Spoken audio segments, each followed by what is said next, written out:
नमस्कार, मैं पूजा। बिहार न्यूज में आपका स्वागत है। आज है 7 अप्रैल, दिन मंगलवार। खबरों की ओर बढ़ने से पहले एक महत्वपूर्ण बात। हमने ये गौर किया है कि हमारे 25 खबर के बुलेटिन को देखने वाले लोगों में से 70% लोग हमारे चैनल को सब्सक्राइब नहीं करते। तो जिन्होंने नहीं किया है वो जल्दी से कर ले, क्योंकि इससे आपको रोज खबरों का नोटिफिकेशन मिलता रहेगा और हमें भी रोज नई नई खबरों को आप तक पहुंचाने और उसे बेहतर से बेहतर बनाने की प्रेरणा मिलेगी। अब डालते हैं एक नजर आज की सुर्खियों पर। बिहार स्टेट कोऑपरेटिव बैंक में भर्ती के लिए आवेदन की आखिरी तारीख नजदीक। केवल ऑफलाइन तरीके से कर सकते हैं आवेदन। 15 अप्रैल है आवेदन की आखिरी तारीख। बिहार मेंस T20 ट्रॉफी का हुआ शुभारंभ। 15 अप्रैल से 14 मई चलेगा ये कार्यक्रम। राज्य के सभी जिलों की टीमें होंगी शामिल। 7 अप्रैल को होगी सभी जिलों के DCLR की समीक्षा बैठक। जनता की सुविधा होगी पहली प्राथमिकता। न्यायिक प्रक्रिया बनेगी तेज और प्रभावी। इसरो के सहयोग से हर जिले में मिलेगा हरा चारा। चारे की लागत होगी कम। कॉम्फर्ट भी है इस योजना में शामिल। सफाई कर्मियों के बच्चों को मिलेगी प्रतियोगी परीक्षाओं की फ्री कोचिंग। 6 अंचलों में पात्र विद्यार्थियों की बनाई जा रही सूची। शैक्षणिक प्रदर्शन और प्रारंभिक परीक्षा के आधार पर होगा चयन। सेमीकंडक्टर नीति से बिहार बनेगा औद्योगिक केंद्र। 24 जिलों में 13,000 एकड़ भूमि का हुआ अधिग्रहण। महिलाओं के लिए नाइट शिफ्ट की भी होगी सुविधा। आज होगा राजस्थान रॉयल्स और मुंबई इंडियंस का महामुकाबला। 5 बार की चैंपियन है मुंबई की टीम। सूर्य कुमार यादव प्लेइंग 11 से हो सकते हैं बाहर। चलिए अब बढ़ते अब तक के 25 बड़ी खबरों की ओर विस्तार से।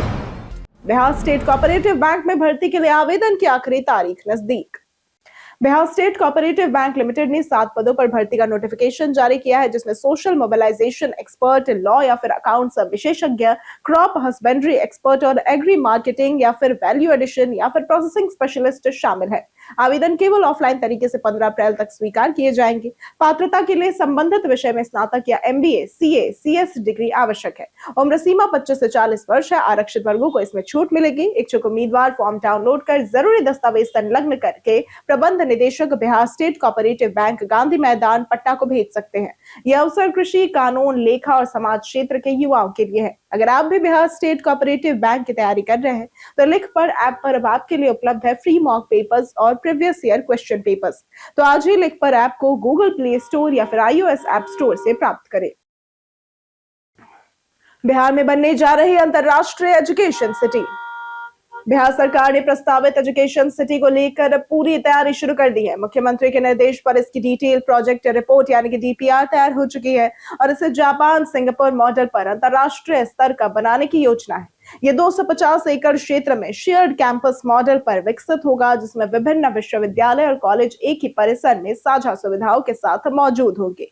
Smart class, digital library, research centre, hostel, stadium जैसी आधुनिक सुविधाएं होंगी। 547 करोड़ रुपए के बजट में तैयार ये प्रोजेक्ट शिक्षा और रोजगार दोनों में नए अवसर देगा और बिहार को शिक्षा का प्रमुख केंद्र बनाएगा। पेट्रोलियम कंपनियों को 70% एथेनॉल खरीद की अनुमति।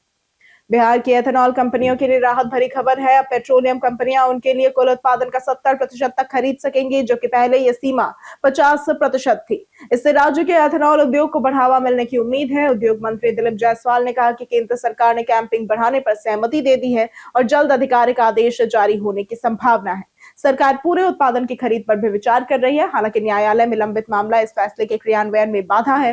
पुराने निवेशकों के लिए औद्योगिक प्रोत्साहन पैकेज के तहत नई पहल की तैयारी भी चल रही है।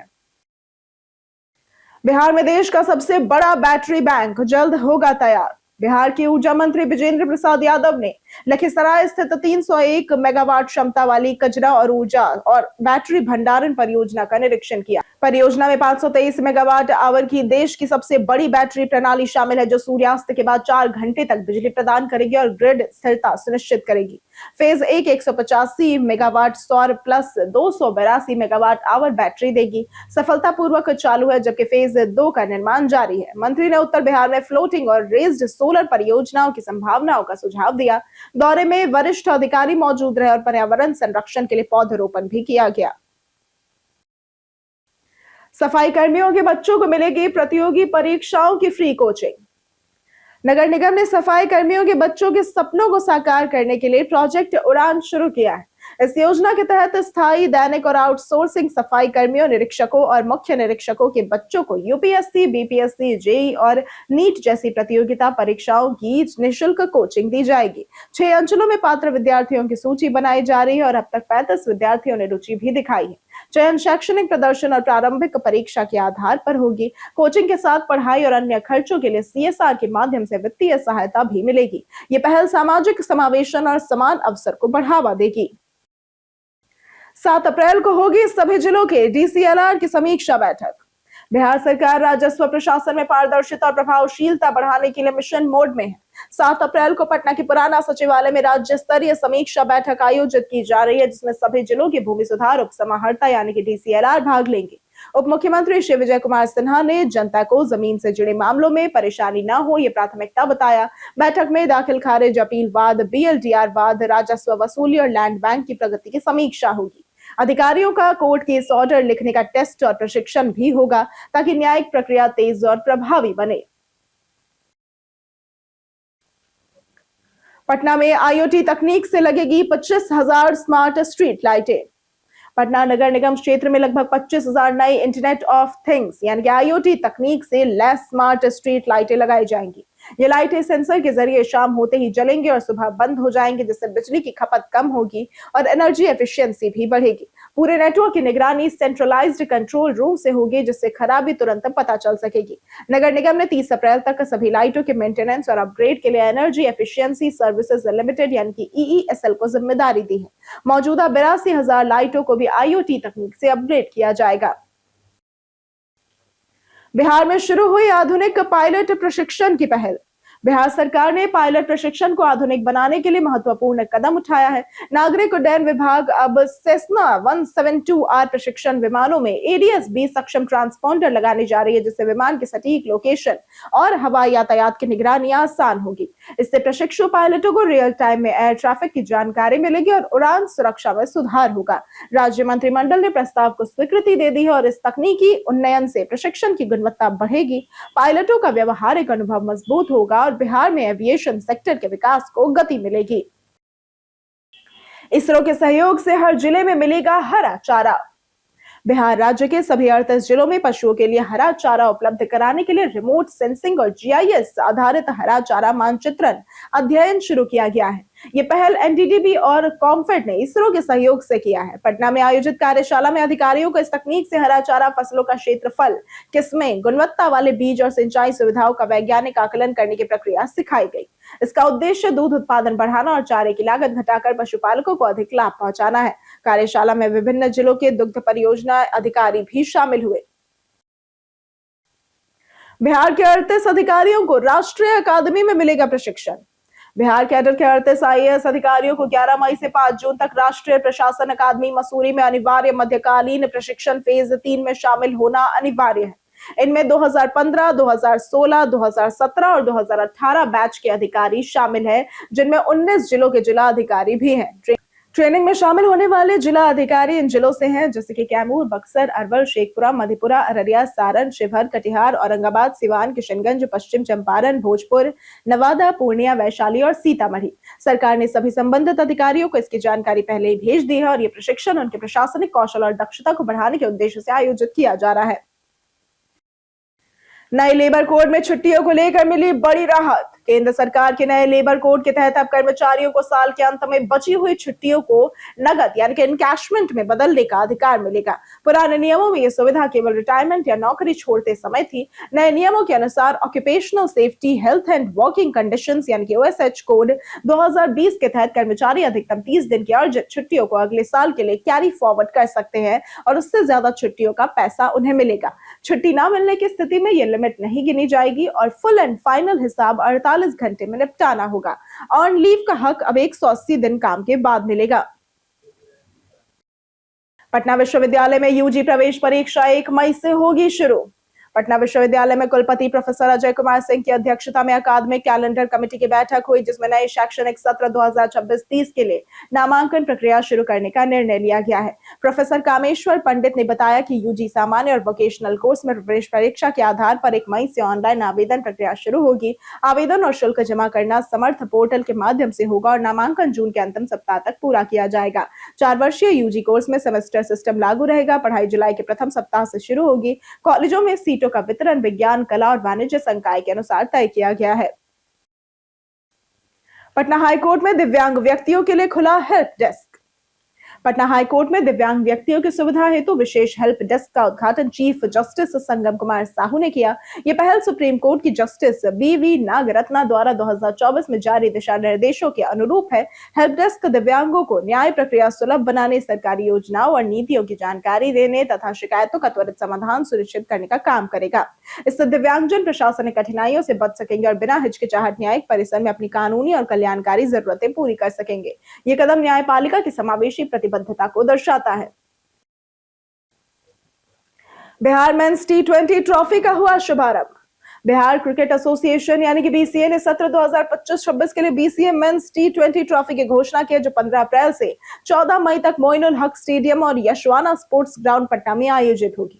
प्रतियोगिता में राज्य के सभी जिलों की टीमें भाग लेंगी, जो 8 जोनों में लीग स्तर पर मुकाबले खेलेंगी। जोनल विजेता क्वार्टर फाइनल में प्रवेश करेंगे और नॉकआउट जीतकर सेमीफाइनल व फाइनल तक पहुंचेंगे। इसका उद्देश्य खिलाड़ियों को प्रतिस्पर्धात्मक माहौल प्रदान कर राष्ट्रीय स्तर की तैयारी कराना है। और बीसीए अध्यक्ष हर्षवर्धन और सचिव जियाउल आरफीन ने इसे राज्य क्रिकेट के विकास और प्रतिभा प्रदर्शन का महत्वपूर्ण मंच बताया। सोनाक्षी सिन्हा ने की गर्भावस्था अफवाह खारिज। बॉलीवुड अभिनेत्री सोनाक्षी सिन्हा अक्सर अपनी निजी और पेशेवर जिंदगी को लेकर सुर्खियों में बनी रहती है। हाल ही में उनकी गर्भावस्था की अफवाहें सोशल मीडिया पर वायरल हुई, जिन्हें उन्होंने कई बार खारिज किया। उनकी मां पूनम सिन्हा ने भी कहा कि मीडिया ने तो उन्हें बार बार दादी बना दिया, लेकिन उन्हें खुशी होगी जब सही खबर आएगी। सोनाक्षी ने इंस्टाग्राम पर पोस्ट करके अफवाहों का मजाक उड़ाया और कहा कि खुशखबरी मिलने पर वे साझा करेंगी। सोनाक्षी और उनके पति जहीर इकबाल ने 23 जून 2024 को शादी की और अपने वैवाहिक जीवन का आनंद ले रहे हैं। सेमीकंडक्टर नीति से बिहार बनेगा औद्योगिक केंद्र। बिहार के उद्योग मंत्री दिलीप जायसवाल ने राज्य के औद्योगिक भविष्य का महत्वाकांक्षी ब्लूप्रिंट पेश किया है। मुख्यमंत्री नीतीश कुमार के 1 करोड़ युवाओं को रोजगार देने के वादे को उद्योग विभाग निभाएगा और राज्य की सेमीकंडक्टर नीति 2026 से बिहार पूर्वी भारत का बड़ा औद्योगिक केंद्र बनेगा। बक्सर में कोका कोला और जेके सुपर सीमेंट के प्लांट का उद्घाटन हुआ। रिलायंस अल्ट्राटेक और मदर डेयरी निवेश कर रही है। 24 जिलों में 13,343 एकड़ भूमि अधिग्रहित। गया जी में औद्योगिक कॉरिडोर। पटना में 5 स्टार होटल और सिंटेक्स सिटी विकास योजनाएं। महिलाओं के लिए नाइट शिफ्ट की अनुमति और वैश्विक विपणन प्राधिकरण भी बनाया गया। बिजली के 65 कार्यालयों में जीविका दीदी संभालेंगी ये काम। जीविका दीदियां अब स्वच्छता दूत के रूप में भी अपनी पहचान बना रही है। ग्रामीण जीविकोपार्जन प्रोत्साहन समिति यानी कि जीविका और south Bihar power distribution company limited यानी कि एसबीपीडीसीएल के समझौते के बाद उन्होंने बिजली विभाग के 65 कार्यालयों में साफ सफाई संभाली है। पहले से ही स्वास्थ्य विभाग राज्य के मेडिकल कॉलेज, जिला व अनुमंडल अस्पतालों, आवासीय विद्यालयों में ये जिम्मेदारी निभा रही है। वर्तमान में 700 से अधिक इकाइयों में सेवाएं दे रही दीदियों को 7,000 से अधिक महिलाओं को रोजगार मिला है। मासिक आय 8,000 से 12,000 रुपए है और ये पहल महिला सशक्तिकरण, रोजगार सृजन और सेवा गुणवत्ता में सुधार का उदाहरण है। बिहार के इस जिले में बनेगा विशाल योग हब।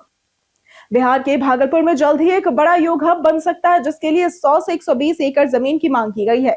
इसका निर्माण दक्षिण भारत के प्रसिद्ध आध्यात्मिक गुरु सदगुरु जग्गी वासुदेव की संस्था ईशा फाउंडेशन द्वारा किया जाएगा। इसमें 112 फीट ऊंची आदि योगी शिव प्रतिमा स्थापित होगी और योग हब में योग, मेडिटेशन हॉल, स्वास्थ्य सुविधाएं और योगा साइंस कार्यक्रम उपलब्ध होंगे। बिहार पर्यटन विभाग भी इसमें रुचि ले रहा है और ये केंद्र न केवल आध्यात्मिक स्थल बनेगा, बल्कि पर्यटन, रोजगार और भागलपुर की नई पहचान को भी बढ़ावा देगा। टोइंग के दौरान जाने क्या है गाड़ी के सुरक्षा नियम। शहरों में ट्रैफिक जाम रोकने के लिए पुलिस अक्सर गलत पार्किंग वाली गाड़ियों को क्रेन से टो करती है। टोइंग के दौरान गाड़ी को नुकसान पहुंचने पर जिम्मेदारी क्रेन ऑपरेटर की होती है, भले ही पुलिस उसे निर्देश क्यों ना दे। नुकसान होने पर वाहन मालिक फाइन भरने के बाद कानूनी रूप से हर्जाना मांग सकता है। तुरंत कदम के रूप में वीडियो रिकॉर्ड करे, रसीद पर नुकसान का नोट लिखवाए और संभव हो तो जगह का फुटेज भी ले। हर्जाना पाने के लिए जिला उपभोक्ता फोरम में शिकायत दर्ज करे, बीमा कंपनी को सूचित करे और ट्रैफिक अधिकारी को लिखित शिकायत भेजे।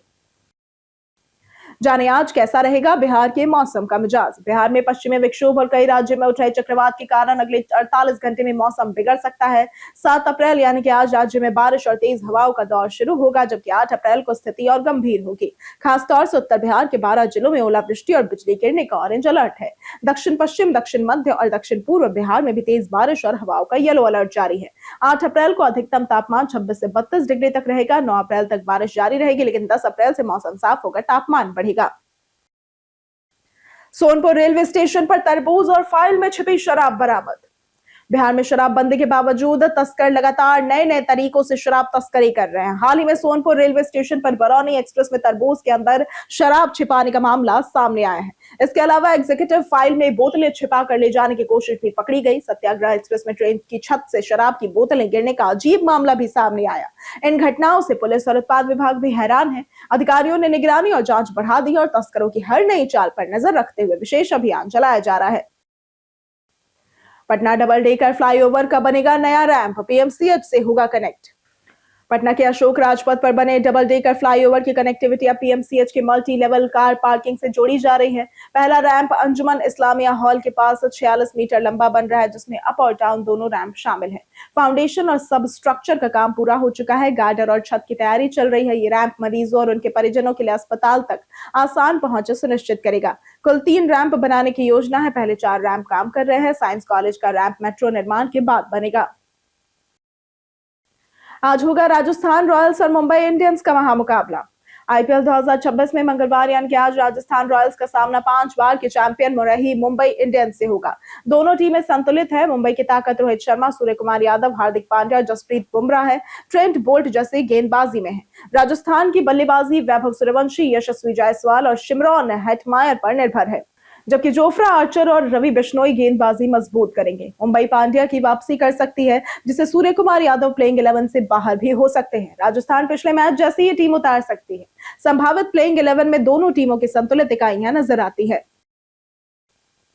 कई कारणों से दर्ज है भारत के इतिहास में आज की तारीख। 1919 में आज के दिन कश्मीरी लाल जाकिर का जन्म हुआ था। ये पद्मश्री से सम्मानित प्रख्यात उर्दू कवि थे। 1920 में पंडित रविशंकर प्रसिद्ध सितार वादक थे, इनका जन्म हुआ था। 1942 में जितेंद्र का जन्म हुआ था। ये भारतीय फिल्म अभिनेता थे। 1980 में संजय दत्त का जन्म हुआ था। ये भारतीय अमेरिकी कुश्ती खिलाड़ी थे। 2014 में वी.के. मूर्ति का निधन हुआ था। ये हिंदी फिल्मों के प्रसिद्ध सिनेमेटोग्राफर थे। विश्व स्वास्थ्य दिवस भी आज के दिन मनाया जाता है और आज के दिन महिला चिकित्सा दिवस भी मनाया जाता है। अगर आपके फोन में दिखे ये संकेत तो समझे फोन हो गया है हैक। आजकल स्मार्टफोन हमारी जिंदगी का एक अहम हिस्सा है, लेकिन हैकिंग के खतरे भी उतने ही बढ़ गए हैं। अगर बैटरी तेजी से खत्म हो, फोन गर्म या स्लो हो, अनजान ऐप्स खुद ब खुद इंस्टॉल होने लगे, डेटा अचानक ज्यादा खर्च हो या फिर अजीब पॉपअप और मैसेज आए, तो यह हैकिंग के संकेत है। ऐसे में तुरंत कदम उठाना जरूरी है। संदिग्ध ऐप्स को हटाए, फोन और ऐप्स को अपडेट करें, भरोसेमंद एंटीवायरस इस्तेमाल करें और जरूरत पड़ने पर फैक्ट्री रीसेट करें। इसके साथ ही अपने अकाउंट्स के पासवर्ड बदले। ये उपाय आपके डेटा और प्राइवेसी की सुरक्षा में मदद करेंगे। हम प्रतिदिन आपसे 5 ऐसे जरूरी सवाल और उसके जवाब बताएंगे जो कि बीपीएससी, बिहार पुलिस दारोगा समेत एसएससी जैसी अन्य प्रतियोगी परीक्षाओं में काम आएंगे। सवाल इतिहास, बिहार स्पेशल, विज्ञान, करंट अफेयर्स और भूगोल से रहेंगे। पूछे गए 5 सवालों में आपने कितना सही उत्तर दिया, ये हमें कमेंट करके जरूर बताएं। हमारा पहला सवाल है, किस वेद में अंग साम्राज्य का पहली बार उल्लेख किया गया है? ए ऋग्वेद, बी सामवेद, सी अथर्ववेद या फिर डी यजुर्वेद। इसका सही जवाब है सी अथर्ववेद। हमारा दूसरा सवाल है, बिहार कृषि महाविद्यालय की स्थापना किस वर्ष हुई थी? ए 1930, बी 1915, सी 1970 या फिर डी 1908।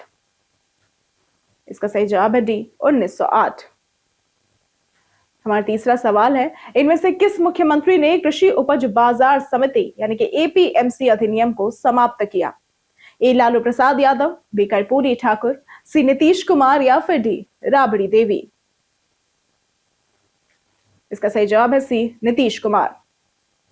हमारा चौथा सवाल है, बिहार से प्रकाशित होने वाली पहली हिंदी पत्रिका कौन सी थी? ए कादम्बिनी, बी मायापुरी, सी पांचजन्य या फिर डी सर्वहितैषी। इसका सही जवाब है डी सर्वहितैषी। हमारा पांचवा सवाल है, भिखारी ठाकुर द्वारा शुरू की गई पारंपरिक विदेशिया शैली को आधुनिक भारतीय रंगमंच के लिए विकसित करने का श्रेय किसे दिया जाता है? ए अरुण कमल, बी उषा किरण खान, सी सतीश आनंद या फिर डी मधुकर सिंह। इसका सही जवाब है सी सतीश आनंद।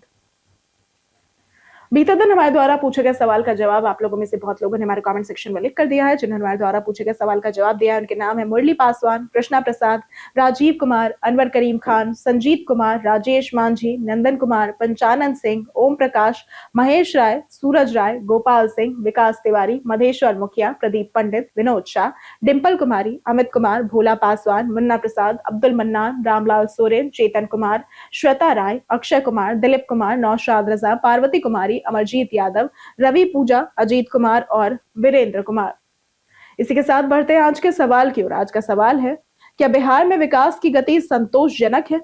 आप अपना जवाब हमें हमारे कमेंट सेक्शन में लिखकर जरूर बताएं। आज के लिए सिर्फ इतना ही। बिहार की तमाम खबरों के साथ बने रहने के लिए देखते रहे बिहारी न्यूज, और साथ ही अगर आप यूट्यूब चैनल पर देख रहे हैं तो चैनल को सब्सक्राइब करें, और अगर आप फेसबुक पेज पर देख रहे हैं तो लाइक और फॉलो जरूर करें।